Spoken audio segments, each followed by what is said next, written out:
En provenance de l'Ouganda, où il a été dépêché à la demande de Kampala pour savoir la position de ce pays dans la crise sécuritaire dans l'est de la RDC, le ministre d'État Alexis Guizaro Muvunyi est venu rendre compte de sa mission au chef de l'État, Félix Antoine Tshisekedi Tshilombo. Selon les dires du ministre, la position de la RDC à la question des groupes armés, notamment les M23, a été réitérée au président Yoweri Museveni. Comme vous le savez, notre pays actuellement est victime d'une agression. Par une force terroriste qui est le M23. C'est dans ce cadre, dans le cadre de la résolution de cette crise, que le président Museveni avait sollicité de la part de son homologue qu'une délégation puisse aller à sa rencontre afin qu'il puisse donner des propositions de sortie de crise. Voilà les raisons qui nous ont emmenés à Kampala.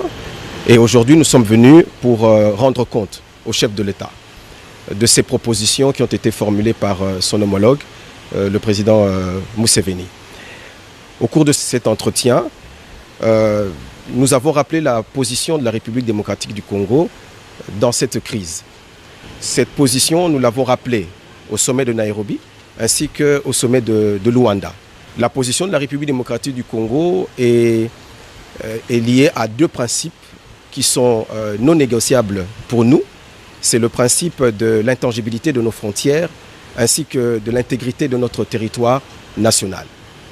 Nous avons rappelé cette position à la partie ougandaise en disant que oui, nous sommes disposés à un dialogue avec les groupes armés dans le cadre de Nairobi, parce que nous avons placé un cadre pour discuter avec tous les groupes armés, et nous considérons donc que tout dialogue ne peut se faire que dans ce cadre-là, en particulier en ce qui concerne le M23, lorsqu'ils auront dégagé des positions qu'ils ont occupées aujourd'hui à Bunagana et qu'ils seront rentrés dans leur position initiale.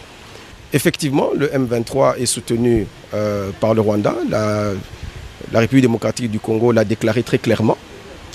Et l'Ouganda, aujourd'hui, n'a pas donné sa position officiellement sur cela, mais simplement nous considérons que la position actuelle du M23, qui est à la frontière entre notre pays et l'Ouganda, fait que nous avons besoin de savoir effectivement ce qu'en pense la partie ougandaise, parce qu'aujourd'hui, cette frontière est occupée par une force terroriste à sa frontière avec l'Ouganda. L'RDC est restée liée aux deux principes, à savoir celui de Nairobi et de Luanda, a rappelé le ministre Guizaro.